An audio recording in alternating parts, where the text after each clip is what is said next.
no secret, reworks in League of Legends have become about as common as modern Marvel movies not being a complete waste of time. In a world where every new champion is released with incredibly polished animations, high detailed textures, and an expansive repertoire of voice lines, Why does that armored guy smell like dragon? it only calls to attention just how deserted half the roster has become, and unfortunately with the current roadmap, it's a situation that's unlikely to ever change. Riot is never gonna boost production on visual updates compared to just making new champions, because they are much more expensive to make, risk alienating their original player base, and never see as much immediate financial gain. There is no profit. Because, as we all know, visually updating champions for the modern era has never boosted their popularity in the long term, certainly never providing them with new opportunities to be using grandiose new ways and earn profit far beyond anything their pre-rework forms could have ever possibly imagined.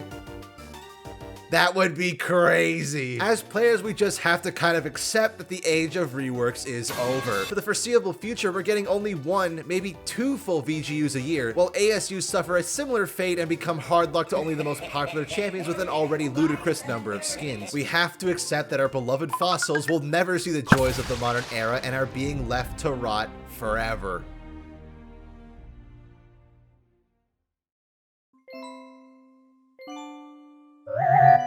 But what if you could change all that? Alrighty then. And so begins the most ambitious and frankly expensive video I've ever produced, because I got to thinking one day, if Riot doesn't want to update these champions, Fine. I'll do it myself.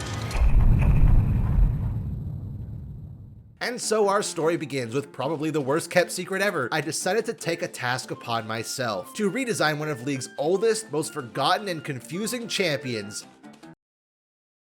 Next time, baby. Cassiopeia.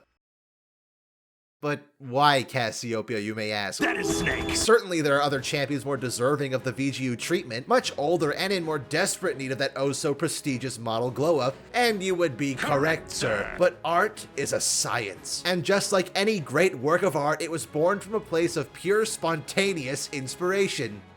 And cocaine. At the time of this video's release, it will have been approaching a near full year since I started Casual Champion Review, a remarkably low-effort series of videos going through each champion in alphabetical order, discussing their lore, character design, and thematic fantasy while demonstrating my challenger-level gameplay expertise. Eventually, we arrived at Lady Cassiopeia, with the main topic of the video revolving around how she is a character caught between 2 entirely different ideas. She's described in lore as a manipulative schemer, a Black Rose operative who views others as nothing but pawns to further her own ends, a suave temptress well aware of her own beauty and using it to her advantage, only enforced by the plethora of voice lines referencing it so.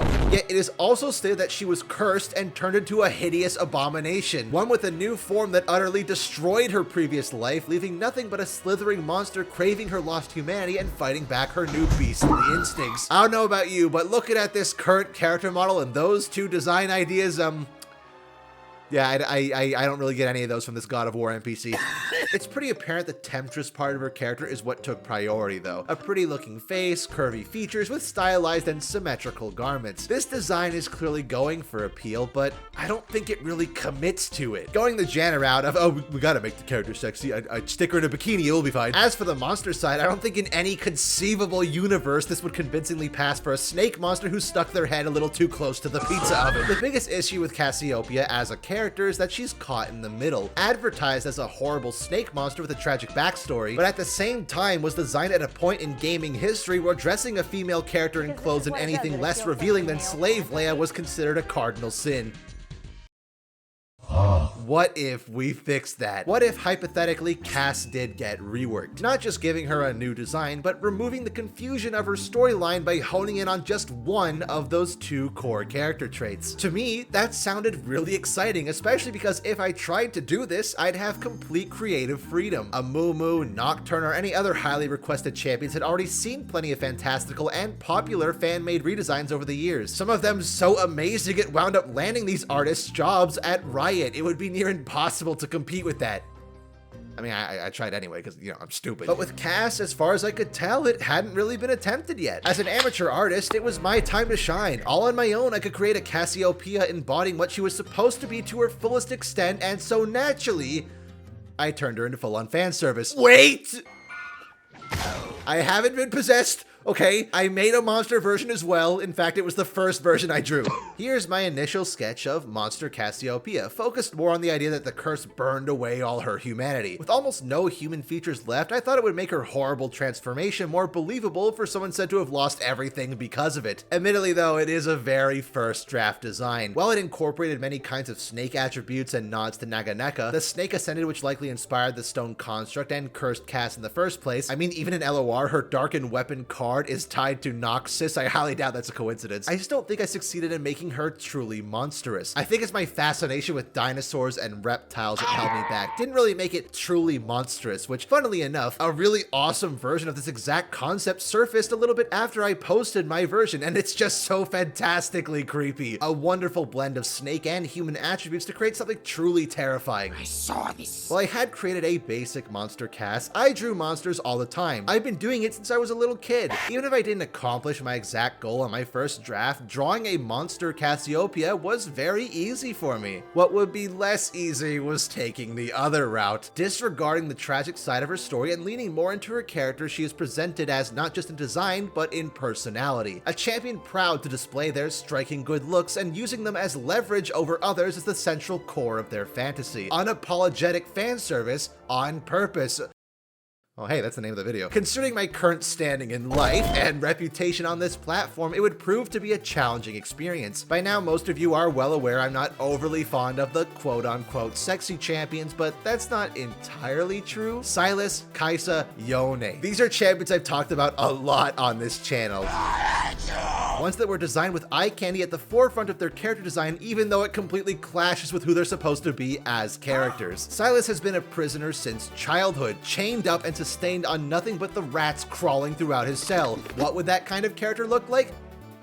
Obviously, the clothing and physique of a male stripper. Body types, just like any other aspect of character design, is a tool. This is all to say, there is a place for the hourglass figure and biceps on biceps body types. In League, champions like Evelyn are a pinnacle example. It makes sense to give her a curvaceous form since her whole character is about luring in her prey through sexual charm. On the other hand, making a character sexy doesn't necessarily mean they have to be sexualized. Samira, despite being a bounty hunter, wears makeup, jewelry, and dresses less than practical, but it's because she's a show-off. She knows she's gonna do her job well and is gonna look great doing it. All that being said, how does this logic apply to my redesign of Cassiopeia? Well, again, I'm an amateur artist, an ace demon, and a better rendition will pop up later in the video to truly explain my idea, but TLDR, I want to lean further into the temptress side of her character, one that proudly and even vainly displays her dashing good looks for all to see. But going this direction does clash with something, her current lore. So to make this work story-wise, we had to rewrite it a little bit.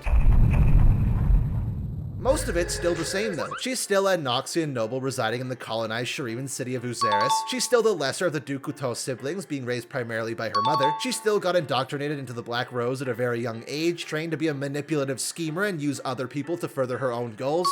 She still raided several Shuriman tombs with Sivir and ultimately attempted to raid the Tomb of the Forgotten and obtain the power of the Ascended, literally backstabbing Sivir and releasing Xerath and Renekton by accident. I will be free! But then, at this moment in time, after her transformation is when we diverged quite drastically. Because I got to thinking, how many times have we seen in fiction an evil villain journeying to acquire some magical or godly power, only to be stopped by the hero or discover the power is far beyond their control, resulting in their deformation, if not flat out demise? What I propose is a somewhat contemporary idea, because sometimes bad people aren't punished for doing bad things. What if the villain of the story lied and schemed and murdered all the way to get this incredible power and succeeded? The bad guy wins. Is not an entirely new idea, but it's one that I think fits this new version of Cass. I have to break your neck. Who's to say the power of Naganeka wasn't what she was after in the first place? That by it being held within Xerath's eternal prison, he had absorbed much of it, leaving a fragment for Cassiopeia to take for herself, becoming not quite to the same level as some of the most powerful beings on Runeterra, but one that would certainly have Noxus and its Shuriman territories under her thumb. This is a Cassiopeia that was only amplified by her curse, using her newfound powers to spread her influence, making her one of the new top dogs of the Black Black Rose Order. I like to imagine this is a Cassiopeia who fully accepted her new form. In fact, she loves it. Because let's be honest, the idea that Noxians would be scared of a half-snake person is laughable. Noxus doesn't care who you are, where you come from, or even what species you are. If you are strong enough, you are welcome in Noxus. And Cass is certainly strong. While she had influence before, now it's only been magnified. A manipulative schemer, vain and greedy with the utmost confidence in her position to rule over other people to the benefit of herself. And yes, she still shares similar interests with the Black Rose and isn't looking to be the new head lord of Noxus or anything, but as the easily youngest of the main 4 Black Rose champions we have, she isn't interested in the long term. While LeBlanc sees wealth as a distraction, it is a symbol of power to Cass. While Vlad hides in secrecy, Cass relishes in her popularity even outside of the Order. While Elise is loyal to her god, Cass is loyal only to herself. Cause to me, how would a young, impulsive, manipulative, backstabbing politician born into a wealthy, high-status family she resents wield this grand power in any other way than selfishly? She was very selfish. She's well aware of her beauty and the fact that people want her, but she uses that aspect of her appearance solely as leverage, swaying her victims to her side through sheer temptation. Hold up. Wait a minute. Yeah, if it wasn't clear enough already, a lot of inspiration for this new Cassiopeia's personality is lifted directly from her Spirit Blossom skin. I mean, hey, pretty much all the other Wave 1 Spirit Blossom skins are direct reflections of the Runeterran selves. Why not add this one to the list? So, I had an idea for what I wanted this new Cassiopeia to be, but there's one big problem. I call it bold and brash. More like belongs in the trash. Sorry, I must have missed that one.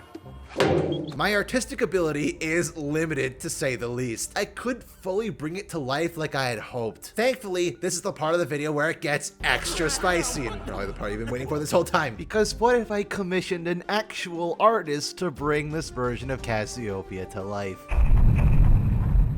It's time for the moment you've been waiting for. Duh. I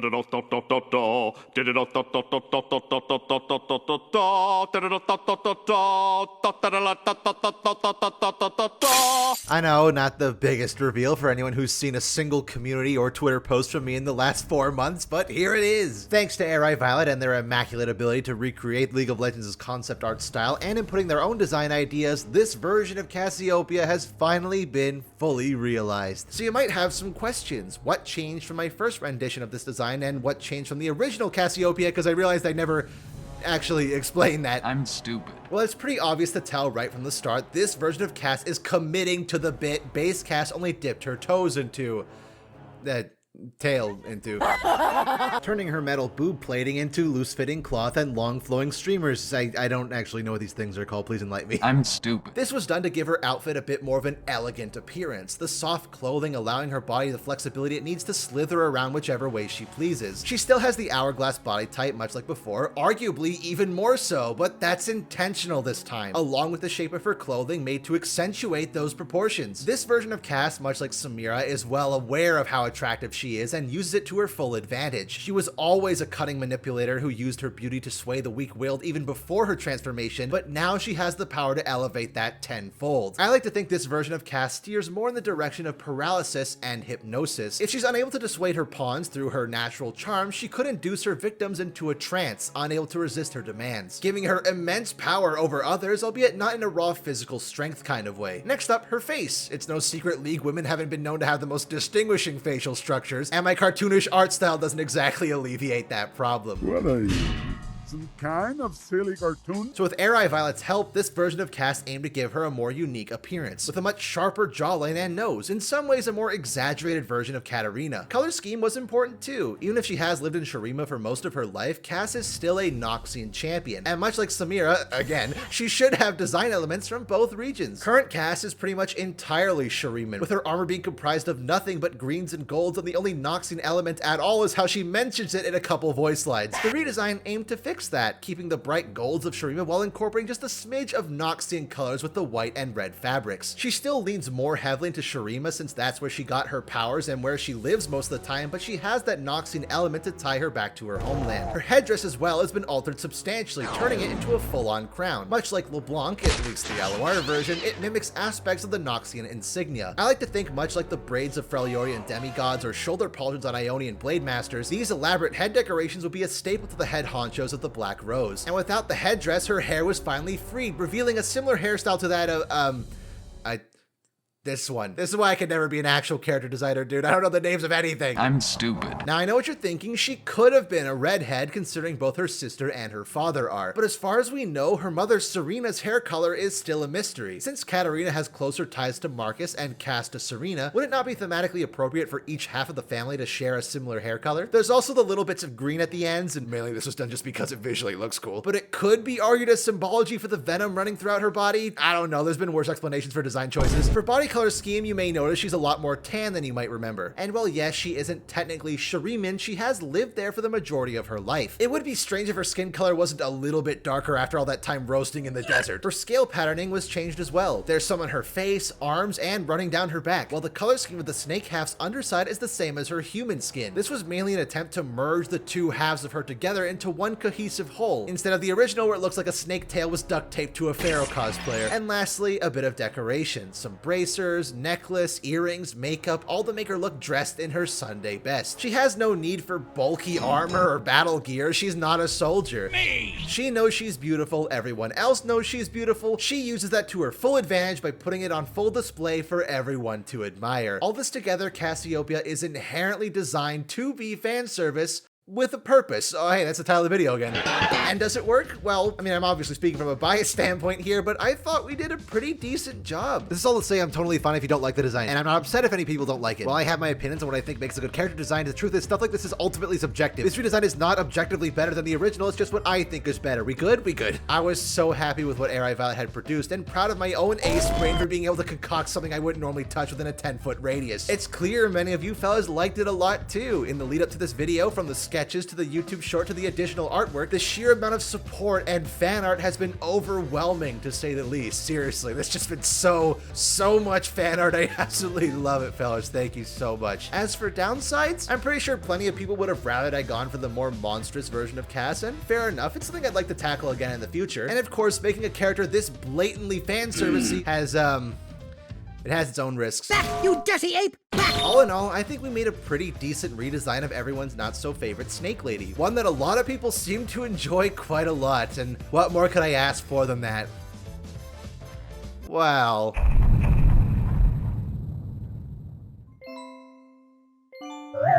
Your job's not done yet, Nicholas. It's clear plenty of people already like your redesign. So much so you even gaslit some people into forgetting the original even exists. So what if, and hear me out, we went even further beyond? Alrighty then. It's not exactly a new idea to redesign some of League's oldest champions. Plenty of other content creators have done it numerous times in the past. But I got to thinking, would it be possible to not just redesign the champion, but modify them in almost every single avenue to the point it feels like they might pass for an official ASU? What if, huh? What if we did that?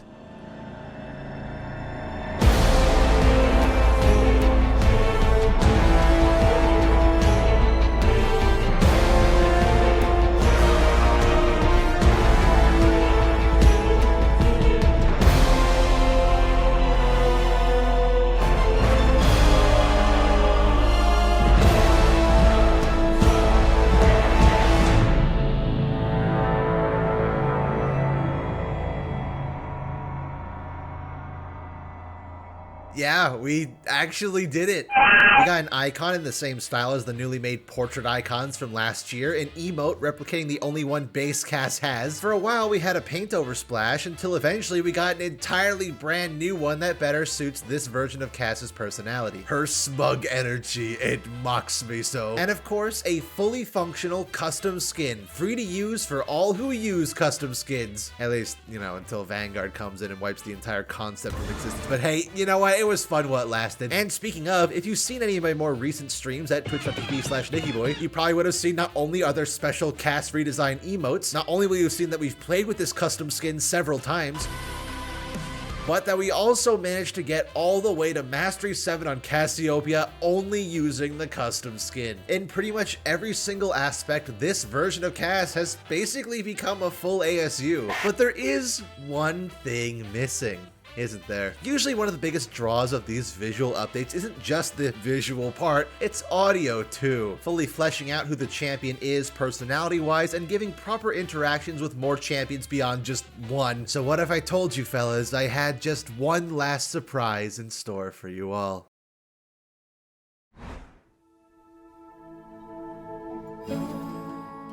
Beauty is the greatest curse of all. Oh, it's nothing personal, dear. I dispose of tools that have exhausted their use. You are unworthy, Sivir.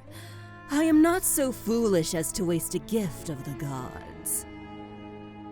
Sivir, back to die so soon? You really should thank me, Sivir. We both unlocked our full potential that day. Sister, what a pleasant surprise. Let me demonstrate why Mother favored me. Katarina, just who I wanted to see. I was about to celebrate becoming an only child. You always were my least favorite sibling. Talon, you are the spitting image of father. Spineless and pitiful. I'd hate for our relationship to get complicated. Wealth a distraction. I did not think the deceiver so deluded. I have no need for masks, LeBlanc. Everyone knows me, and everyone loves me. You remind me of myself, Lady Elise. A pathetic, inferior version of myself, but still. Your god's power binds you, Spider. I am not so restrained. You've talked to ascended beings, stolen their power for your own. Tell me more. Ah, yes, Cassiopeia. I admire your commitment to metaphor. Oh, Grand General, I wish I had a compliment to offer in return. I'm not the only snake here, Jericho. Annie, sweetie, you're late for class again. I'm starting to think LeBlanc finds amusement in her own failure. Kneel? Why, yes, you may. All this carnage, Renekton. There are much less messy ways to topple an empire. Your people's power looks stunning on me, doesn't it? She could do better. Hush now, sweet thing. It will all be over soon. Yes, dear. You may bask in my beauty. Oh, you precious thing. Let me help you. Gaze into my eyes. Let those bad feelings just melt away. Do you like what you see? Would you like to see it up close? Violence solves everything. Weak, just like father. The Black Rose was in need of new leadership. I'll be sure to personally inform your chief assassin of your swift demise. You have wasted your gift. A snake, am I? Perhaps you like to see just how snake-like I can be. Friends are unnecessary, but you will make a fine pawn. I saw this. I have no need for masks, LeBlanc. Everyone knows me. Oh, And there you have it. Altogether, we kind of made an ASU all on our own. Absolute kudos to the artists who helped bring this to life. They are all absolutely amazing. We're a joy to work with, and I trust you fellas will show them the appreciation they deserve. So now, at the end of the road, I thank you fellas for joining me on this journey. I hope you enjoyed our Cassiopeia ASU, and hey, if you did, consider subscribing since we're so close to the 200,000 mark. Or if you really want to see more videos like these, please do consider supporting me on Patreon. Paying all these artists was pricey to say the least. There is no world where this video ever makes back even a quarter of what it cost to produce, but it was a passion project. And a few dollars from you fellas every month goes a long way to helping fund these kinds of projects. Oh my god, can I stop shilling now?